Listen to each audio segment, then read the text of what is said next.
자, 마지막 섹션 강의 시작하도록 하겠습니다. 이 섹션에서는 이제 데이터를 얻는 또 다른 방법인 실험에 대해서 설명하도록 하겠습니다. 실험은요, 이제 기본적으로 이제 다음 네 가지 원칙을 기반으로 합니다. 이제 첫 번째가 컨트롤, 통제하는 거고요. 두 번째가 랜더마이즈, 무작위화. 세 번째가 실험을 계속 반복해서 해야 되니까 replicate에서 복제. 그다음에 네 번째가 블록. 한국말로 어떻게 되는지 모르겠는데 뭐 블록화, 그룹화 시켰다라고 이해하시면 됩니다. 각각에 대해서 이제 좀 더 자세히 설명을 하면요. 컨트롤에서는요. 연구자들이 사례에 대해 치료법, 어떤 트리트먼트를 할당하고 이제 다른 그룹에는 치료법을 할당하지 않는 어떤 통제를 가하죠. 네, 그런 것들을 우리는 이제 통제라고 부릅니다. 이제 랜더마이즈는 이제 무작위화고요. 우리가 그 약의 효과를 볼 때 환자들을 무작위로 이제 한쪽 그룹, 트리트먼트 그룹에 넣고 또 다른 환자들은 이제 컨트롤 그룹에 넣죠. 통제 그룹, 대조군. 네, 이런 것들을 우리 무작위화라고 합니다. 예를 들어서 저 일부 질병은요, 나이에 굉장히 민감할 수가 있어요. 따라서 이제 환자를 치료 또는 대조군에 나이에 관계없이 무작위 배정하면 치료군에도 고령인 사람들 혹은 나이 어린 사람들이 일부분 들어갈 수가 있고요. 마찬가지로 그 대조군에도요. 고령인 사람과 나이가 어린 사람들 또 이제 무작위로 들어갈 수가 있죠. 자, 이렇게 하면요. 이제 나이라는 팩터가요. 이제 어떤 차이, 그 질병의 치료에 대한 차이를 어느 정도 무시해서 우리가 볼 수 있게끔 도와줍니다.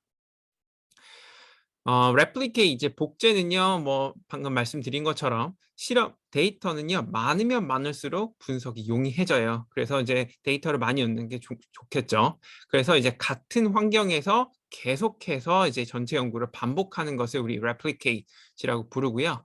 이제 블록 같은 경우에 우리 연구자들이요, 사전 지식을 통해서요. 아까 이제 랜더마이즈에서는 사전 지식을 통해서 이제 나이가 중요한 변수가 될 것이다. 이런 걸 모르는 상태에서 그냥 랜더마이즈 한 거고요. 이제 블록은 나이가 굉장히 중요한 변수가 될 수 있다라는 사실을 알고 있으면 어떻게 해야 돼요?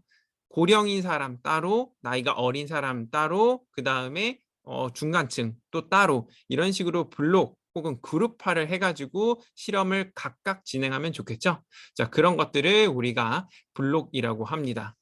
자, 블록에 대해서 우리가 예를 들어서 설명을 계속 하도록 하겠습니다. 자, 위에 있는 그림을 보면요. 이게 number of patients에서 총 54명, 54명의 환자들이 있어요.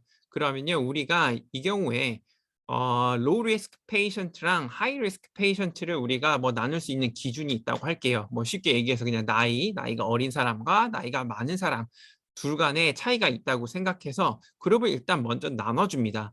위에서 이제 무작위와 추출을 하는 게 아니고요. 자, 그러면 이 두 그룹을 이제 컨트롤 그룹과 트리트먼트 그룹 이렇게 두 개로 또 나눠줘요. 이 하이리스크도요 똑같이 이렇게 나눠주고요. 그렇고 나서 우리가 이제 여기다가 이쪽 그룹에다가 이제 약을 안 주고 이쪽 그룹은 약을 주고 그럼 여기서 결과가 나오겠죠? 이쪽도 결과가 나올 거예요. 그다음에 이쪽 그룹 약 안 주고 이쪽 그룹 약 주고 그러면 이렇게 하면 장점이 뭐냐면 지금 빨간색이 low risk patient잖아요. 저위험군이죠. 저위험군에서는 뭐 약의 효과가 없는데 high risk 고위험군에서는 약의 효과가 있더라. 그래서 뭐 이런 약이 어떤 그룹에서 조금 더 효과가 있는지 이런 것들을 명확하게 제시할 수가 있죠. 아주 극단적으로 이제 나쁜 경우로 우리가 생각을 해보면요. 어, 자, 우리가 이 저위험군에서 여기다 다시 쓸게요. 저위험군에서 약효가요. 알 수 없는 이유로 컨트롤 그룹에서 굉장히 많았다고 할게요. 효과 본 사람이 여기에 10명 그리고 저위험군은요. 효과 본 사람이 없어요. 근데 고위험군은요. 거꾸로 될 수가 있거든요. 여기서는 10명, 여기는 1명. 효과가 다 나은 사람들이에요. 여기서 왜 그런지 몰라요. 근데 약을 먹어도 전혀 치료가 안 되더라. 저 위험군 뭐 자연 회복될 가능성이 있으니까 뭐 이럴 수도 있죠. 자, 이렇게 되면요. 만약에 우리가 블록화를 하지 않으면 총 치료된 거는요. 여기 총 환자 수는요. 총 11명 vs 11명 되죠. 여기는 약을 받은 그룹. 여기는요, 컨트롤 그룹. 우리가 위험군 이렇게 위험 블록을 안 잡아 놓으면요. 11대 11, 딱 50대 50이죠. 약을 먹어도 11명 낫고 약을 안 먹어도 11명 낫더라 하면 약의 효과가 없다라는 결과가 나올 거예요. 근데 실제로는요. 저위험군은요. 약을 안 먹는 게 좋고요. 고위험군에서는요. 약을 먹는 게 좋죠. 이런 식으로 이런 약의 효과도 있을 수 있기 때문에 어떤 약에 중요한 팩터가 있다고 인식이 되면 그 해당 변수를 블록화 시켜주는 게 굉장히 중요합니다. 자, 블로킹에 대해서 이제 조금 더 예를 들어서 설명을 해보면요. 이제 왼쪽에 보이는 게 에너지 젤입니다. 그래서 우리가 지금 알고 싶은 거는요. 에너지 젤이 효과가 있는지 없는지를 알고 싶고요. 그리고 사전 지식을 통해서 이제 프로 선수가 에너지 젤이 프로 선수들에게 영향을 미치는 정도와 아마추어 선수들에게 영향을 미치는 정도가 다를 것이다 라는 것을 알고 있다고 해요. 그러면 이 경우에 우리가 알고 싶은 건 결국 이 에너지 젤에 대한 효과죠. 그러면 트리트먼트 그룹은요. 에너지 젤을 받은 그룹. 그 다음에 컨트롤 그룹은요. 에너지 젤을 받지 않은 사람들의 모임. 이런 식으로 설정하면 됩니다. 자, 여기서 끝나는 게 아니고 사전 지식을 통해서 뭘 알고 있죠? 프로와 아마추어 사이에는 분명히 차이가 있을 것이다. 그죠? 그러면 이 경우에는 블로킹 베리어블을 이 프로와 아마추어 스테이터스로 잡아주면 될 거예요. 자, 그렇게 해서 또 그림을 그려가면서 설명을 하면 결국에 이제 프로에 있는 사람들이 여기 있고요. 여기 아마추어에 있는 사람들이 이렇게 있을 거예요. 그렇죠? 그러면 프로를요. 1부는 잘라서 트리트먼트 그룹 그리고 이쪽은 컨트롤 그룹 이게 블로킹이죠. 또 1부는 잘라서 이쪽이 트리트먼트 그룹 그다음에 이쪽을 컨트롤 그룹 나눠서 이제 각각 실험을 하는 거죠. 이 내용이 여기 있습니다. 이제 샘플과 프로를 나눠줘요. 먼저 1단계 이런 식으로 나눠주고요. 2단계 randomly assign pro athletes to treatment and control group 이런 식으로 프로 안에서 또 한 번 더 나눠주는 게 두 번째 단계. 그다음 아마추어 그룹도 또 나눠주는 게 뭐 같은 두 번째 단계죠. 이렇게. 그 다음에 여기서 이제 샘플링을 하는 게 실험을 하는 게 블록까지 고려한 실험 방법입니다. 자, 그럼 이제 마지막 질문으로 이제 블로킹해서 실험하는 게 왜 중요합니까? 라는 질문이 있는데요. 이건 아까 설명드렸던 뭐 예제 그대로 쓰면 돼요. 프로그룹에서는요. 뭐 프로를 우리가 아마추어 에너지 젤이요. 효과가 뭐 있다고 할게요. 그래서 이쪽에 100명, 10명 효과가 있고요. 그다음에 이쪽에 컨트롤 그룹은 1명 효과가 있다고 할게요. 그다음 아마추어 그룹은요. 프로보다 아마추어가 훨씬 더 많죠. 그러니까 아마추어 그룹 같은 경우에는 뭐 효과가 없어서 여기 100명을 조사해서 50대 50인데 우연하게도 여기에는 이제 45명이 퍼포먼스 향상이 있었고 여기는 55명이 퍼포먼스 향상이 있었다라고 할게요. 50대 50으로. 자, 그렇게 만약 이렇게 된 결론이면 에너지 젤은요. 이 프로 선수들에게는 효과가 있는 거예요. 그렇죠? 그리고 아마추어에서는 효과가 없다. 그냥 살만 찌더라. 라는 결론이고요. 적어도 효과가 있는데도 불구하고 이 블로킹 효과를 무시하면 여기 55대 56이 나와서 마치 효과가 없다. 여기 한 명의 차이는 natural deviation, 그냥 실험 오차다라고 잘못된 결과를 도출할 수도 있기 때문에 이 블로킹이 굉장히 중요합니다. 자, 여기서 두 번째 질문은요. 차단할 또 다른 변수가 있습니까? 뭐 하는데 뭐 당연히 뭐 이런 애슬릿 퍼포먼스 같은 경우에 성별 중요하죠. 나이도 중요하죠. 그다음에 기본적으로 가지고 있었던 뭐 질환이 있는가, 헬스 이슈. 뭐 에너지 젤은 어떻게 보면 이제 안에 당이 들어있으니 거니까 뭐 고혈압 환자들한테는 안 좋을 수가 있겠죠.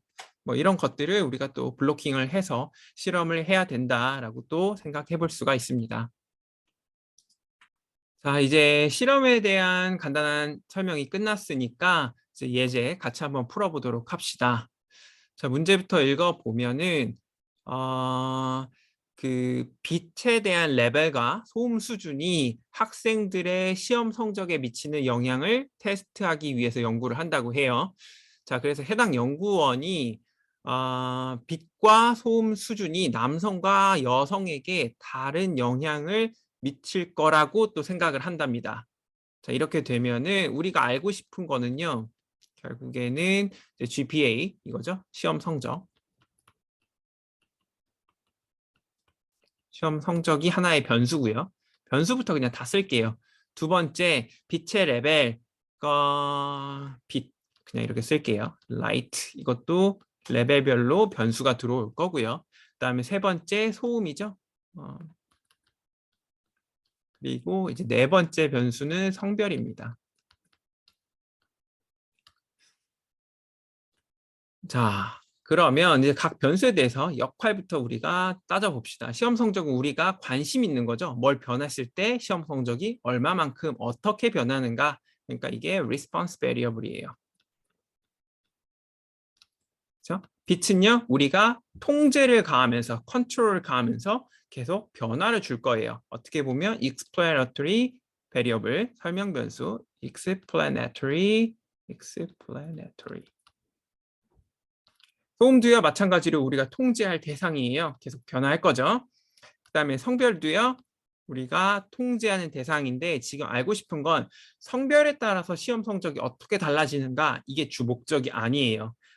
그렇죠? 이거는 블로킹 베리어블이라고 보시면 돼요. 자, 문제 끝까지 읽어볼게요. 이제 다음 중 옳은 것을 고르시오 하면은 여기 문제 보면 첫 번째 여기에는 세 개의 explanatory variable이 있다. light, noise, gender. 당연히 아니죠. 왜냐하면 젠더 같은 경우에는 blocking variable이죠. 네. 자, 그 다음에 B 한 개의 explanatory variable 당연히 아니에요. 두 개의 explanatory variable 여기 있네요. blocking variable도 한 개죠. 두 개 아니죠. 그래서 두 개 보면 이거 내용이 또 틀렸을 수 있으니까 계속 읽어보면 light 빛과 소음에 대한 두 개의 설명 변수가 있고 젠더라는 블로킹 베리어블이 있고 그 다음에 우리가 관심 있어 하는 관심 변수는 exam performance 시험 성적 있죠. 그래서 D번을 골라주시면 됩니다. 자, 실험에서는요, 여러 가지 용어가 조금 더 있어요. 뭐 여러분들도 이미 많이 들어보셨을 용어인데요. 첫 번째가 플라시보, 그다음 두 번째가 플라시보 이펙트, 그다음에 블라인딩, 더블 블라인드. 이거 같은 경우에는 이제 처음 들어보셨을 수도 있는데, 이제 플라시보부터 설명을 해드릴게요. 이제 플라시보는 이제 가짜 치료란 뜻이에요. fake treatment. 그래서 그룹이 있는데 그 그룹 플라시보 그룹, 그러니까 컨트롤 그룹에 들어간 사람들이 보통 이제 플라시보를 받게 되죠. 그래서 트리트먼트 그룹 사람들은요, 알약을 받는다고 할게요. 근데 컨트롤 그룹 사람들은요, 자기가 약을 받는지 안 받는지, 실제 약을 받는지 위약, 플라시보를 받는지 모르잖아요. 그래서 그냥 소화제가 들어있는 알약을 받아요. 그냥 소화제. 혹은 아무런 인체에 해를 가하지 않는 어떤 영향도 미치지 않는 그냥 알약을 받는 거죠. 그래서 이제 환자 스스로는 자기가 컨트롤 그룹에 있는지 트리트먼트 있는 그룹에 있는지 그걸 전혀 모르게 하는 게 이제 플라시보입니다. 그리고 플라시보 이펙트는요. 자기가 소화제만 먹고 있어요. 실제 치료제가 아니고요. 그런데도 불구하고 심리적으로 나는 치료를 잘 받는구나 라고 생각을 할 수가 있거든요. 이런 상상력에 의해서 우리가 치료가 호전이 될 수가 있어요. 실제로 질병이. 그런 것들을 우리는 플라시보 이펙트라고 불러줍니다. 자, 그리고 블라인딩이랑 더블 블라인드는 잘 모르실 텐데 이제 블라인드 같은 경우에는 여기 컨트롤과 트리트먼트 있는데 여기를 그냥 TRT라고 쓸게요. 트리트먼트 그룹. 그다음에 여기는 컨트롤. 이건 다 씁시다. 이 안에 환자들이 뭐 한 5명씩 있다고 할게요. 여기도 5명. 그래, 아까 말씀드린 것처럼 이 환자들은요, 자기가 어떤 그룹에 있는지 몰라요. 한마디로 앞이 안 보인다는 뜻이죠. 눈이 멀었어요. 이런 것들을 블라인딩, 자기가 어느 그룹에 속해 있는지 모르게 하는 게 블라인딩이고요. 그리고 실험을 할 때요. 전체 이제 실험이라는 시스템 안에 있는데 실험에 참가하는 사람들은요. 이 사람만 있는 건 아니에요. 컨트롤이랑 이 환자들 10명만 있는 건 아니에요. 실제로 어떤 사람, 리서처가 와가지고요. 이쪽 그룹에도 알약을 나눠주고요. 이쪽 그룹에도 알약을 나눠주겠죠. 그럼 이 사람은요. 이 사람도 눈이 달려 있는 거예요. 그래서 이제 알약을 주는 사람도 이제 그냥 다른 쪽에서 배달만 와요. 그래서 이 사람은 배달만 하는 거야. 그러면 이 사람도 앞을 볼 수가 없죠. 이 환자가 이 트리트먼트에 있는지 혹은 컨트롤에 있는지 모르죠. 이걸 만약 알면 이 사람들의 행동, 이 약을 분배해주는 사람의 말이나 어떤 행동에 따라서 이 사람들이 눈치를 챌 가능성도 생기거든요. 그래서 이 사람도 모르게 하면요. 이게 두 명 쌍방향으로 서로 모르기 때문에 더블 블라인드라고 부릅니다. 자, 마지막 예제 같이 한번 풀어보도록 합시다. 문제부터 읽어보면 자, observational study와 experiment 실험과의 주요한 차이는 무엇입니까? 그래서 A부터 읽어보면 이제 실험은 실험실에서 수행되지만 저 observational study는 뭐 필요하지 않습니다. 뭐 맞긴 한데 뭐 그렇다고 해서 이게 메인 디퍼런스다라고 보긴 그렇죠. 뭐 장소가 항상 뭐 실험실이고 이건 실험실이 아니다. 뭐 이렇지는 않거든요. observational study도요. 어떤 실험실 안에서 어떤 환경이 어떻게 변해가는지 그냥 우리가 관찰만 또 가능은 해요. 그래서 A가 메인 디퍼런스라고 보기는 어렵고요. 이제 B번 observational study에서 우리는 과거에 일어난 일만 봅니다라고 하는데 뭐 그렇게 따지면 experiment는 뭐 미래의 일을 보는 건 아니죠. 그러니까 이것도 메인 디퍼런스라고 보기 어렵고요. C번 observational study는 결과를 기반으로 인과적 추론을 할 수 없기 때문에 completely useless라고 하면 요새 빅데이터 자체를 아예 무시하는 말이죠. 사실 어떤 변수들 간의 association을 적어도 어떤 관계가 있는지를 주기 때문에 굉장히 유용하다고 봅니다. 그래서 C도 아니고요. 그 다음에 D번 같은 경우에 이제 대부분의 실험은 무작위 할당을 사용하지만 관찰 연구는 그렇지 않습니다. 랜덤 어사인먼트가 이제 환자들이 있을 때 한쪽을 이제 트리트먼트 그룹, 한쪽을 컨트롤 그룹 이렇게 배정하는 걸 랜덤 어사인먼트라고 해요. 그러니까 익스페리먼트는 당연히 이렇게 해야겠죠. 뭐 블로킹을 시켜서 랜덤 어사인먼트를 하든 혹은 블로킹을 안 하고 직접 이 집단에서 바로 랜덤 어사인먼트를 하든 이렇게 하죠. 뭐 이게 가능한 이유는 우리가 인터벤션 간섭이 가능하기 때문에 그래요.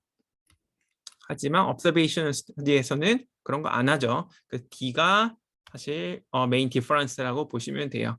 조금 더 설명을 추가하면 C가 거의 맞는 말이긴 해요. 사실 이제 C가요.